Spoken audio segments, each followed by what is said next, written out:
E agora, uma atração especial, De Olho na Sua Visão, com a doutora Jennifer Daltro, CRMMG 41729. Cuidando com carinho da sua visão. Um oferecimento CBHO, Centro Belo Horizontino de Oftalmologia. Rua São Paulo 893, nono andar, Belo Horizonte.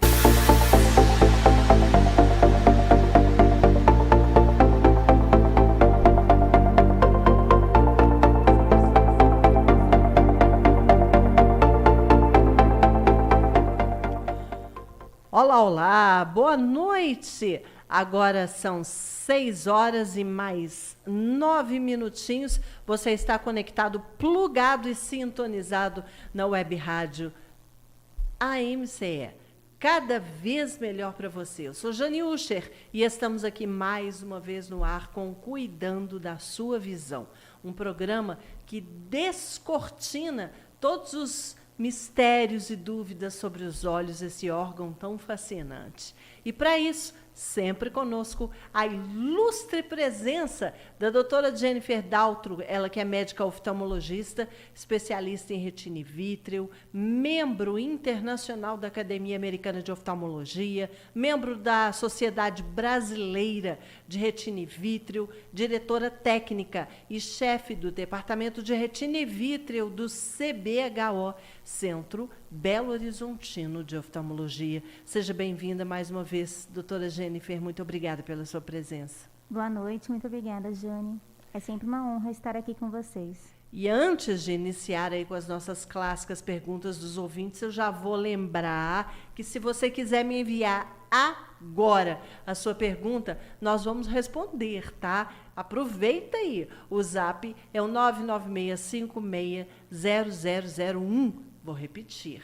996560001. Me manda um zap, meu amigo, minha amiga. Você que é aí cronista esportivo associado da MCE. Vamos juntos. E a nossa primeira dúvida de hoje começa com o Gustavo Ramos, do bairro Floresta, que pergunta o seguinte: eu ouço vocês falarem muito de olho seco, mas e o contrário? Quando a pessoa lacrimeja em excesso, qual que é esse problema?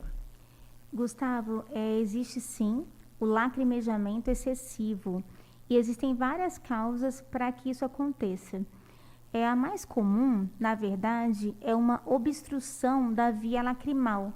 A gente tem, bem no cantinho dos olhos, você vai ver que tem um canalzinho, e por esse canal, é o canal lacrimal, a sua lágrima que você produz, ela tem que sair dos olhos e ela vai sendo drenada para a orofaringe, que é ali perto da garganta.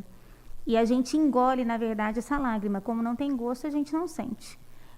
E a obstrução do canal lacrimal é muito comum. Então, como está obstruído, não tem para onde essa lágrima ir, a pessoa começa a lacrimejar excessivamente, né? E essa obstrução tem tratamento. O tratamento, muitas vezes, é cirúrgico.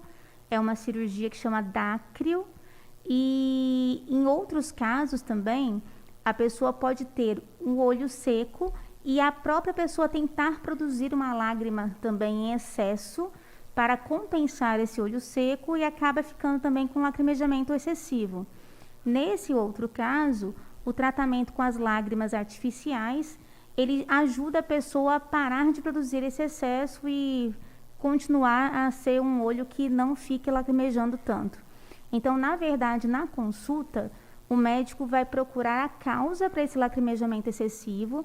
Existe um exame que chama sondagem das vias lacrimais, que a gente passa, é como se fosse uma pequena agulha, né, com um produto, junto com uns pouquinhos de soro fisiológico dentro desse canal lacrimal, para ver se ele está obstruído, em qual local está obstruído e se é necessário cirurgia ou não, ou se a pessoa realmente tem um excesso de produção de lágrima. A gente consegue fazer essa diferenciação com esse exame.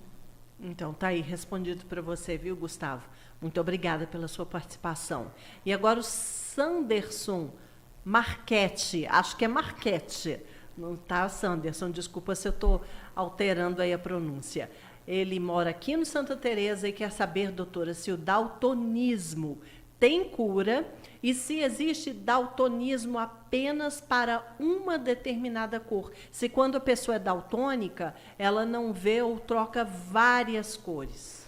Na verdade, existem vários graus, vamos dizer assim, de daltonismo, né? Geralmente, as cores mais afetadas são as cores do verde e do vermelho. Tem pessoas que têm apenas daltonismo para a cor verde. Outras pessoas têm apenas daltonismo para a cor vermelho. E existe aquele daltônico que ele tem para todas as cores, ele não vê nenhuma diferenciação de nenhuma cor, né?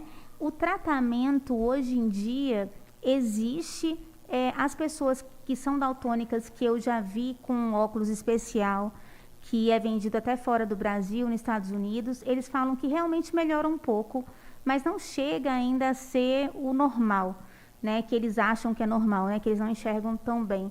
Eles falam que dá uma melhorada, mas ainda não é o ideal. Mas já existe um óculos que você coloca, tipo um óculos de sol, e esse óculos consegue corrigir alguns casos de daltonismo. Esse daltonismo que é para todas as cores, esse aí é um pouco mais difícil de ser corrigido. Mas o que é só verde ou só vermelho, ou que tem os dois, mas numa proporção mais atenuada, tem uma grande melhora.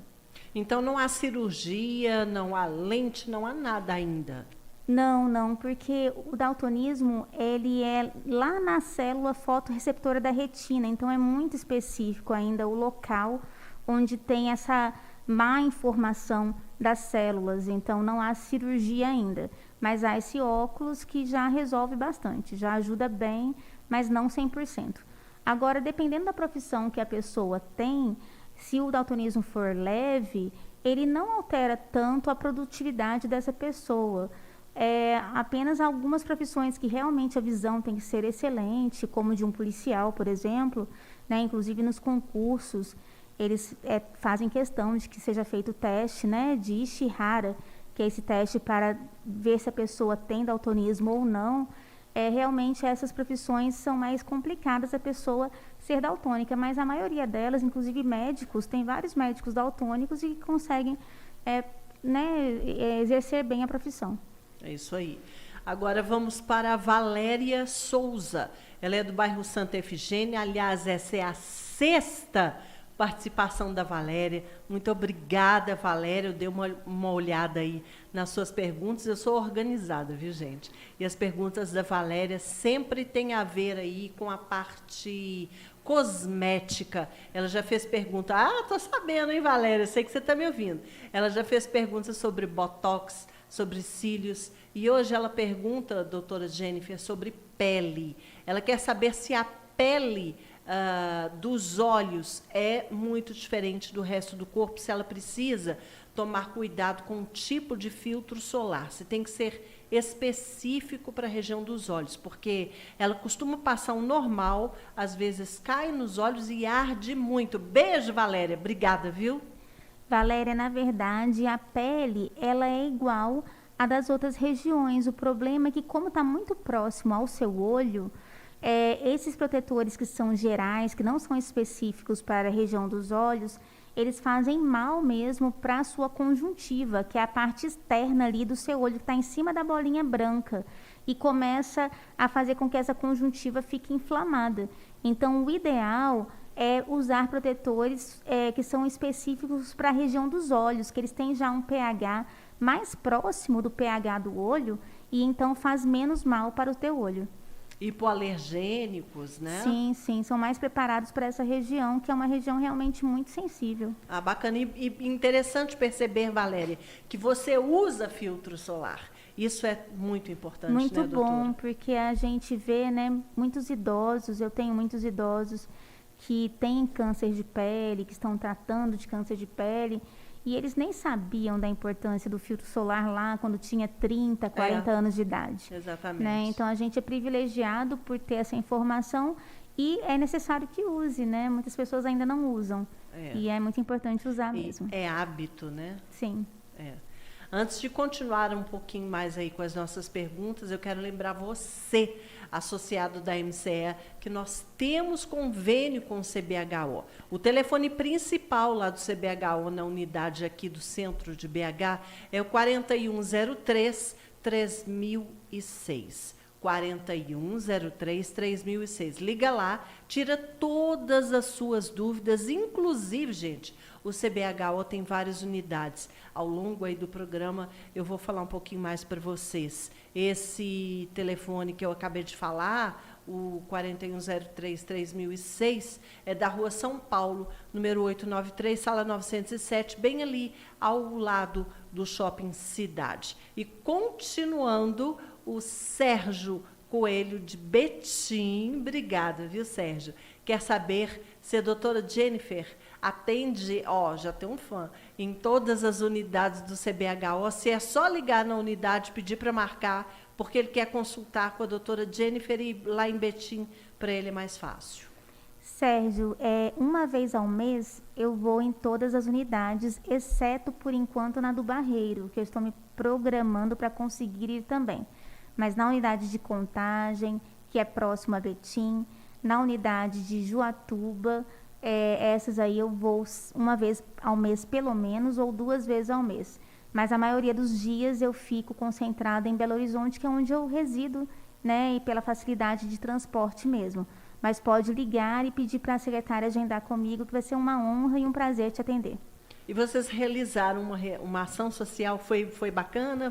Nossa, foi muito legal. Foi lá em Contagem, no bairro São Luís, uma ação social gratuita, né, para atender a população que às vezes não tem condições mesmo de estar pagando por uma consulta oftalmológica, e foi bem interessante, foi muito bom. A gente fez isso em Contagem, fizemos em Juatuba também. Que bacana, que bacana. A Vanessa Ramalho, da Serra, o que fazer quando a lente de contato está embaçada? E com relação ao óculos, se ela pode passar detergente na lente sem problema, qualquer tipo de detergente? Em relação ao óculos, primeiro, o ideal é o detergente ou sabão, de preferência, ser neutro. E aí pode ser qualquer marca. Você pode lavar pelo menos uma vez por semana. É muito importante, né, principalmente nessa época agora de Covid, a gente realmente se prevenir. Em relação à lente de contato, se ela está embaçada, tem algo errado, né? Pode ser o grau dela, mas pode ser também que ela não esteja no local certo do seu olho. Então, se você for uma pessoa que tem astigmatismo e a lente for aquela lente tórica, ela tem que ficar no lugar exatamente que o médico deixou. Muitas vezes você coçou o olho, mudou um pouquinho a curvatura da córnea e essa lente não está mais adequada, então tem que voltar no médico oftalmologista que prescreveu essa lente para ele examinar e fazer a adequação. Provavelmente vai ter que trocar essa lente, né? Jogar fora essa daí e realmente comprar outra mais adequada. Agora, se for lente rígida, também tem que fazer esses ajustes. Na lente rígida, a gente consegue mexer no grau da lente. Meio grau para cima ou meio grau para baixo. A gente manda para a fábrica consegue fazer esses ajustes na sua lente, se ela for rígida. A Fernanda Barcelos, do bairro Centro, quer saber o que é descolamento de vítreo. Descolamento de vítreo. Primeiro vamos explicar o que é o vítreo, né? A gente tem o olho, que é um globo, um círculo. Dentro desse globo, a gente tem um gel, que ele está preenchendo uma grande parte desse globo ocular. E esse gel ele fica em contato diretamente com a retina, que é uma parte do olho importante para a sua visão. Esse gel que chama-se vítreo, a gente nasce com esse vítreo, ao nascer ele é transparente, e ele deveria ser transparente para o resto da vida. Porém, por alguns motivos genéticos ou por trauma, se você bate o olho, coça, ou se você é míope, que o olho cresce muito, esse vítreo ele sai do lugar. E nisso que ele sai do lugar, que o lugar dele deveria estar junto com a retina, sem ter separação. Na hora que ele sai de perto da retina, isso se chama descolamento do vítreo. E muitas vezes essas pessoas que têm descolamento do vítreo, elas começam a ver umas manchinhas nos olhos, que parecem umas mosquinhas, por isso que as pessoas chamam também de moscas volantes, que esse vítreo, além de sair do lugar, ele fica com uns gruminhos no meio dele, e esses gruminhos dão sombra na sua retina, então você vê aquela sombra andando no olho. É importante o médico fazer o mapeamento de retina para ver se essa pessoa que teve descolamento do vítreo, se não teve nenhum descolamento de retina ou alguma lesão na retina que precisa ser tratada com laser. Então está respondida aí para Fernanda. E o Vanderlei Nolasco do Santa Efigênia, na sua segunda participação, obrigada Vanderlei, quer saber se quando opera o pterígio, existe a possibilidade dele voltar. Sim, geralmente até os 20 anos, quase 100% volta, tanto que se possível, se esse pterígio não estiver cobrindo toda a pupila do paciente e ele estiver enxergando bem, a gente recomenda o paciente esperar pelo menos ter 20 anos para fazer a cirurgia. Dos 20 aos 40 anos, diminui o número de pessoas que volta a ter o pterígio, porém ainda existe um grande número que volta. Geralmente, após os 40 anos, como o nosso metabolismo ele diminui um pouco, então já ajuda. Muitas pessoas fazem a cirurgia e ele não volta. Porém, se tem alguma genética na família assim, muito forte para que isso tenha recidiva, mesmo após os 40 anos, já vi alguns casos de recidiva e que a pessoa tem que fazer 2 ou 3 cirurgias. Então, tá aí. Eu quero lembrar a vocês que o CBHO tem várias unidades, viu, gente? Não é só no centro de BH, não. Tem, por exemplo, uma unidade lá no centrinho de Juatuba, na Avenida Tano Saliba, número 332, loja 4. O telefone de lá para você agendar a sua consulta é o 3535-5242. Vou repetir, ok? 3535-5242. A Solange de Castro, do bairro Prado, ela quer saber o seguinte: quando a catarata toma conta de todo o cristalino, a pessoa fica cega. Ela quer saber se isso compromete a estrutura de outras partes do olho, ou se ela fizer a cirurgia vai enxergar normalmente.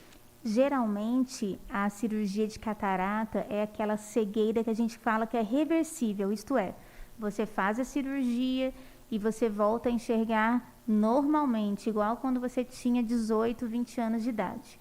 O que você tem que saber é se você tem realmente apenas a catarata ou se você tem outras doenças no fundo do olho, na retina, ou no nervo óptico. Se você tiver outras doenças, a sua visão pode ficar comprometida mesmo tirando a catarata. Mas se o seu olho não tiver nada, tiver 100% normal e tiver apenas a catarata, a visão fica excelente pós-cirurgia.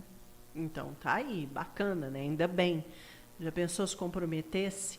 O Rui Marques, do Sion. Aliás, gente, teve uma pergunta que me chegou, não tem nada a ver com o olho, não, mas as pessoas estão me perguntando por que eu falo só um nome e um sobrenome. É porque tem gente que tem 4, 5 sobrenomes. Então, por exemplo, Solange de Castro Barcelos Saraiva. Fica muito mais prático, muito mais audível falar 2. Tá bom? E dá para identificar tranquilo. Então, o Rui Marques do Sion quer saber se a armação de metal e de plástico influenciam na qualidade final do óculos, já que o plástico geralmente é sempre mais grosso. Ele sente que a armação de plástico assenta melhor no rosto, mas a de metal fininho é mais discreta. Ele está na dúvida sobre qual escolher, tem 3,50 de miopia. Nesse caso, realmente tem que ver o seu dia a dia, se você quer uma coisa mais leve ou uma coisa que aguenta mais se o óculos cair no chão, se tiver uma criança por perto. Então, não vai influenciar na sua visão. O que vai influenciar é o tamanho da armação, mas não se é de metal ou de plástico. É realmente se ela é quadrada, se ela é redonda, o tamanho dela, se ela está adequada para o teu tamanho de rosto, se ela está alinhada com a sua sobrancelha e um dedinho abaixo do seu olho. Isso que vai ter mais influência na sua visão do que realmente o tipo do material. O tipo do material realmente você vai olhar o seu dia a dia. Se você não tem criança por perto e pode ficar com uma armação mais leve, você é cuidadoso, você pode comprar essa que é mais fina de metal. Agora, se você tem criança por perto, tem risco de bater isso, ou você vai para um lugar que, né, tem solda, tem poeira, a de plástico seria mais adequada. Então, mais ver o seu dia a dia para essa escolha. Então isso aí também é importante, bacana demais. A Jade Senra, da Savassi, quer saber o que é tomografia de coerência óptica. O OCT, que a gente fala, né, tomografia de coerência óptica, é um exame muito bom que ele estuda duas partes do seu olho. Ele pode estudar o nervo óptico e ver se as fibras desse nervo óptico estão todas normais ou se tem algum comprometimento. E essa pessoa com comprometimento, ela pode ter um glaucoma, por exemplo. E ele estuda também a mácula. A mácula é o meio do olho, aquele lugar mais importante para que a gente leia as letras visivelmente. E várias doenças podem acometer a mácula. Então, a tomografia, ela mostra qual que é a doença, em que estágio essa doença está. Então, para você só ver em algo que você já conhece, é como se fosse uma tomografia de crânio, só que é uma tomografia do olho, né? Então, ele vai estudar toda a parte interna, é como se fosse um raio-x mais penetrante, que vê todas as partes ali do seu olho, é só a gente direcionar para onde a gente quer. E a pergunta que chegou aqui no Zap, hein? Luiz Carlos Maia, do bairro Grajaú, quer saber se ler com pouca luz prejudica a visão.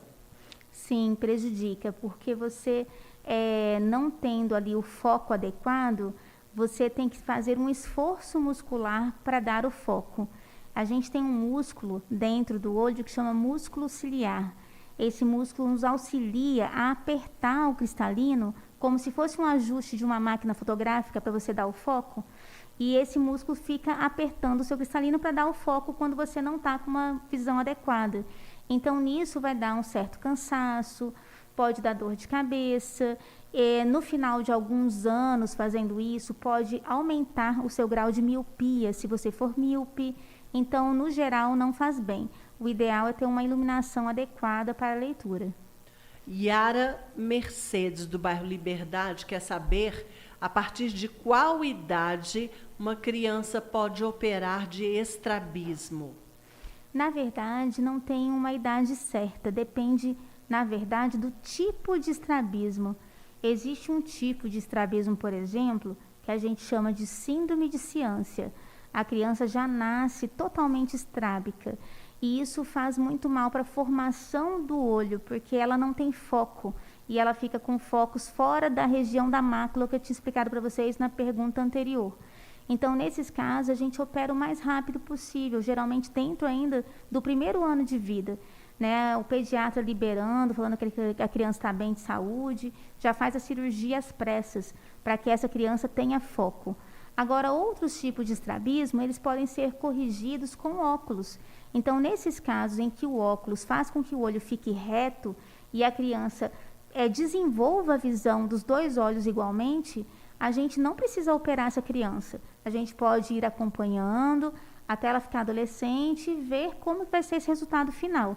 Lá na adolescência, se ela ainda mantiver o estrabismo, daí geralmente a gente indica a cirurgia também.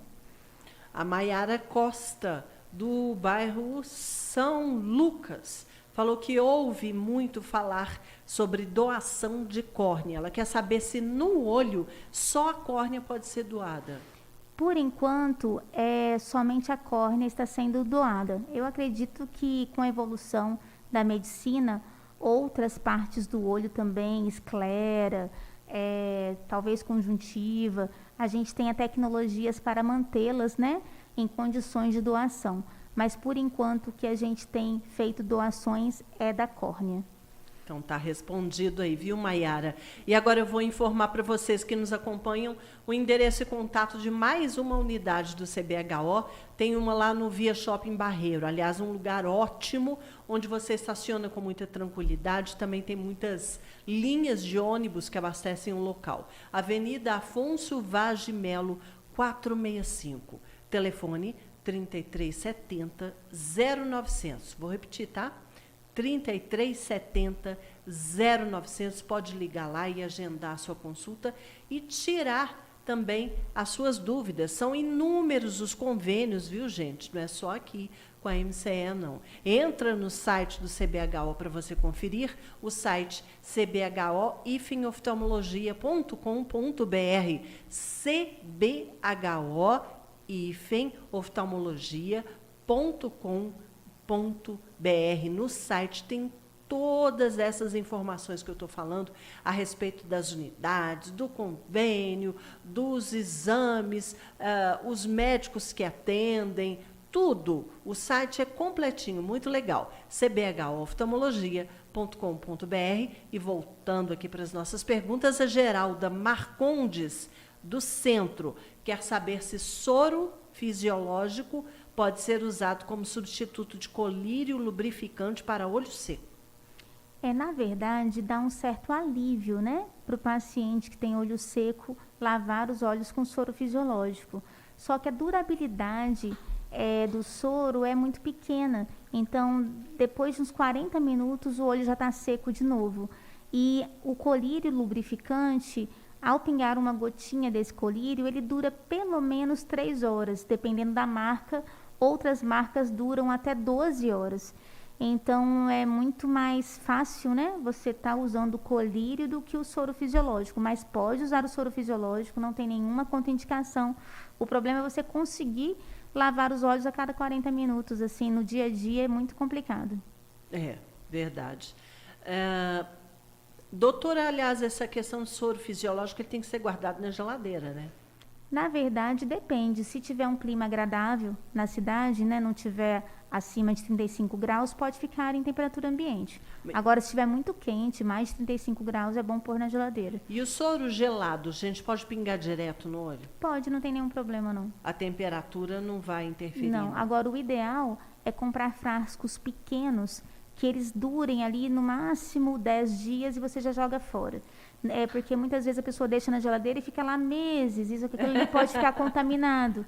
Né? Então, assim, a cada 10 dias é bom jogar fora e já abrir um outro. Então, aqueles frascos grandes para o olho não valem a pena, não. Paulo Sérgio Mota, aqui do Santa Teresa, quer saber se quem recebe uma córnea doada volta a enxergar com perfeição ou se fica alguma sequela. Volta sim. Na verdade, a gente vai, pós-cirurgia, ver como foi a aceitação do organismo desse paciente à córnea. A grande maioria volta a ter uma visão excelente. Bem no comecinho, pós-cirurgia, como são dados muitos pontos, a pessoa fica com um grau de astigmatismo. Só que a cada 2, 3 meses, o médico vai tirando 2 a 3 pontos em cada consulta de retorno. Até que ao final de uns 8 a 10 meses, ele já conseguiu tirar todos os pontos e esse astigmatismo ele vai todo embora. Mas fica excelente. Agora, alguns pacientes não têm uma adaptação tão boa, pode ter alguma rejeição à córnea e ter que fazer depois um novo transplante ou algum tratamento para tratar essa córnea, né, que não ficou tão boa. Mas, assim, a grande maioria fica muito bom. Então, depende do caso, né? Sim, sim. Do caso do paciente. Cada caso é um caso. E cada tipo de transplante também, né? Tem um transplante que a gente faz só para fechar o olho, que a gente não quer que ele enxergue. Tem o outro transplante que já é para que a pessoa enxergue. Então, assim, também tem tipos de córnea para cada tipo de transplante. Então, é bem variado. Mas, assim, a grande maioria, o resultado é muito, muito bom. Ah, legal. O Rogério Mateus, do bairro Planalto, está perguntando o seguinte: a miopia é causada pelo globo ocular grande. E se o globo ocular for pequeno, existe? Acontece isso? E o que causa? Existe. Isso tudo é pela genética, né? Então, aquela pessoa que é míope recebeu um gene que tem o gene da miopia que faz com que ela cresça esse globo ocular. Ele pode crescer, vamos dizer, mediano e chegar a 5, 6 graus, que a pessoa enxerga muito bem com óculos ou lente de contato, ou ele pode ter uma miopia já patológica, que a pessoa chega até 20, 22 graus, e a pessoa já enxerga mal, mesmo com óculos ou lente de contato, que o olho cresce demais, a retina estica muito, e não fica uma visão muito boa. Agora, existe o gene também da hipermetropia. O que é a hipermetropia? Ao invés do olho crescer muito, igual na miopia, ele cresce menos do que o esperado. E o foco também não fica na retina, então a visão também fica embaçada. Existe o hipermétrope, que até 5, 6 graus também enxerga muito bem. Também existe hipermétrope de 20 graus, o que é muito raro, mas existe, a visão também não é muito boa. Ô, doutora, a visão subnormal tem a ver com a miopia? Não, a visão subnormal é toda doença ocular que faz com que a pessoa tenha visão realmente muito ruim, mesmo com óculos. Você coloca óculos, você coloca lente de contato e nada resolve. A pessoa só vê aquelas letras bem grandes. A gente fala que a visão é até 0,05 no melhor olho. É aquela letra E grandona que o médico põe na primeira vez que você vai lá ler. A pessoa é quase cega. Não é, ela é legalmente cega, só que ela enxerga. Ela consegue ver um carro passando, ela consegue ainda andar na rua. Mas não reconhece as pessoas. Só bem de pertinho. Se você chegar pertinho dela, ela reconhece. O que causa? Tem várias... Não, tem várias causas. Pode ser esse míope que eu falei de 20 graus. Esse míope de 20 graus vai ter uma visão subnormal. Ah, entendi. Né? Tem várias causas. Doença macular relacionada à idade, glaucoma, várias causas. Né? Doenças do nervo óptico. Né? Então, retinopatia diabética que fez descolamento de retina e a cirurgia não ficou boa. Então, tem várias causas de visão subnormal. Então tá joia, eu quero lembrar para todos vocês aí que estão nos acompanhando, nos ouvindo, agora são 6 horas e 39 minutinhos, que toda terça-feira nós estamos aqui nesse mesmo horário. Nós conversamos com a doutora Jennifer Daltro, ela que é médica oftalmologista, especialista em retina e vítreo, membro internacional da Academia Americana de Oftalmologia, também é membro da Sociedade Brasileira de Retina e Vítreo e diretora técnica e chefe do Departamento de Retina e Vítreo do CBHO, Centro Belo Horizontino de Oftalmologia. O CRMMG dela é o 41729. Doutora Jennifer, mais uma vez, muito obrigada pelas suas explanações, suas explicações e a sua presença. Muito obrigada, Jane, e a todos os ouvintes. Semana que vem estaremos aí novamente. Um grande abraço a todos. Tchau, tchau.